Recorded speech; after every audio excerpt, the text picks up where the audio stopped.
Hai guys, kembali lagi di daily mini vlog aku. Kali ini aku bakal ajak kalian buat explore suatu tempat ikonik di kota Semarang yang tepatnya nggak jauh sih dari kota lama, tapi cukup menarik buat kalian kunjungi.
Kampung Batik merupakan penghasil batik terbesar di Semarang.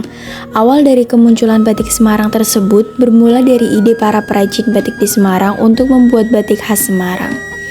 Batik Semarang tersebut masuk ke dalam jenis batik persisiran yang terkenal pada abad ke-18 hingga 19. Pada awal abad ke-20, menyatakan bahwa banyak penduduk pribumi di kota Semarang bermata pencaharian di sektor industri kerajinan batik. Tahun 1970-an, banyak peristiwa pembangkitan kampung batik. Mengenai jenis motif batik yang menarik dibahas, ia memiliki kekhasan khusus, dan tentu saja motif tersebut tidak bisa dijumpai pada batik manapun di Nusantara selain di Semarang. Selain itu, muncul juga pengaruh dari adanya batik ke Semarang terhadap masyarakat kampung batik yang beranggapan masih belum sepakat mengenai motif dan ragam khas batik Semarang.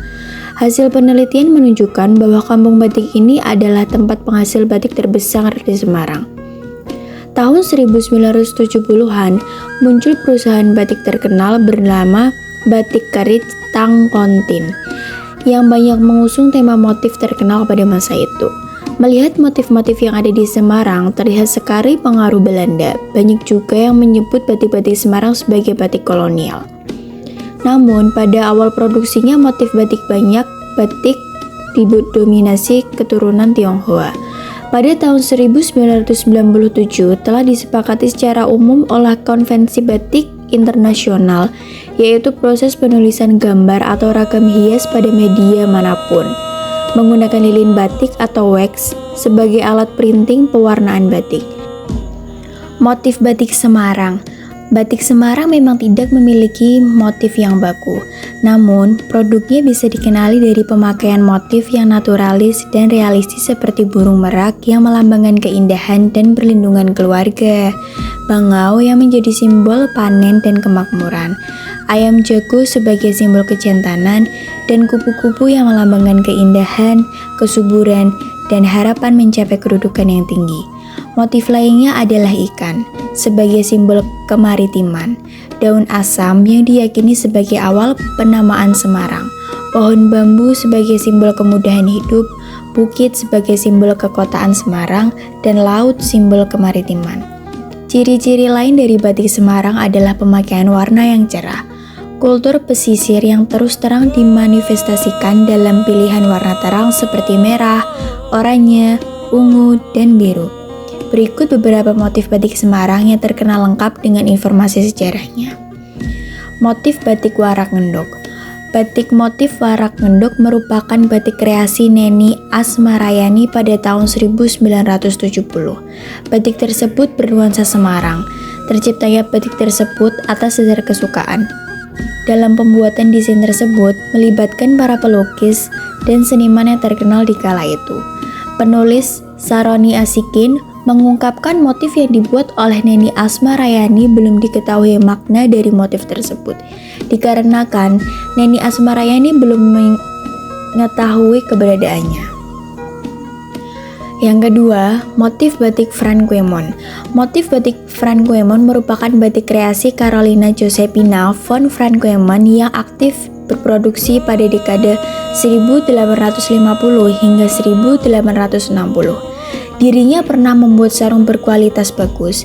Batik ini memiliki warna yang beragam dengan warna hijau seperti kekhasan dan memiliki pola bermotif Eropa, Cina, dan pesisir utara khususnya Madura dan pola dari keraton. Franquemont juga mengambil figur-figur dan atribut dari berbagai dongeng Eropa yang ditampilkan berulang pada bagian kain batik. Lalu yang ketiga, ada motif Oosterom. Motif batik Oosterom adalah batik kreasi Van Oosterom pada abad ke-19. Dan Oosterom membuat batik dengan pola yang lumayan rumit pada bagian papan dan kepalanya. Batik Oosterom memiliki pola rumit yang bermotif pada sirkus yang dilengkapi dedaunan dan burung mirip ponik. Kekhasan dari batik ini adalah warnanya yang hijau. Pola yang dikembangkan adalah pola keraton, mengadaptasi figur dan atribut berbagai dongeng Eropa. Lalu selanjutnya ada motif batik merak jeprak. Motif batik merak jeprak merupakan batik kreasi Tan Kong Tin, seorang lelaki peranakan Tionghoa yang memulai usaha batik pada abad 20. Motif batik ini menggambarkan seekor burung merak yang sedang mengembangkan secara penuh untuk menunjukkan keindahannya. Pola ini terinspirasi dari perilaku burung merak ketika memasuki masa birahi untuk menarik pasangannya. Motif ini menyimbolkan keagungan, keindahan, dan semangat menggapai tujuan. Lalu yang terakhir ada motif batik Tugu Muda. Motif batik Tugu Muda merupakan batik kreasi Onteng Suwardi dan istrinya Tamsiati. Pemilik perusahaan batik Sri Retno tahun 1973 hingga 1982. Motif batik ini menggambarkan Tugu Muda di sekelilingi salur dan tanaman menjalar. Pola ini terinspirasi Tugu Muda sebagai monumen pertempuran 5 hari di Semarang untuk menghormati jasa pahlawan. Tugu Muda terletak di Jalan Pemuda, Jalan Pandenaran, Semarang.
Kampung batik ini bisa dibilang dulunya memiliki sejarah kelam. Pada zaman penjajahan Jepang, kampung batik Semarang ini dibakar oleh Jepang. Tidak hanya kampung batik saja, akan tetapi kampung-kampung yang ada di sekitarnya juga, seperti Kampung Kulitan, Kampung Rejosari, dan Kampung Bugangan. Upaya tersebut dilakukan dengan maksud supaya kalau Belanda menduduk lagi, sentra-sentra ekonomi ini sudah tidak bisa digunakan lagi oleh Belanda, termasuk semua alat-alat batik juga dirusak semuanya. Sebelum digarap menjadi kampung batik tematik pada tahun 2005-an, kriminalitas juga banyak dijumpai di kampung ini, apalagi lokasinya yang berdekatan dengan Pasar Johar. Sekian daily mini vlog aku kali ini yang bertemakan Kampung Batik Semarang. Kalian jangan lupa mengunjungi Kampung Batik Semarang ini ya, karena tiketnya cukup terjangkau dan aku yakin kalian gak bakal nyesel kok buat berkunjung di Kampung Batik Semarang ini, karena bakal banyak pengalaman, experience yang bakal kalian dapetin di Kampung Batik sekarang. Jangan lupa ikutin vlog aku selanjutnya.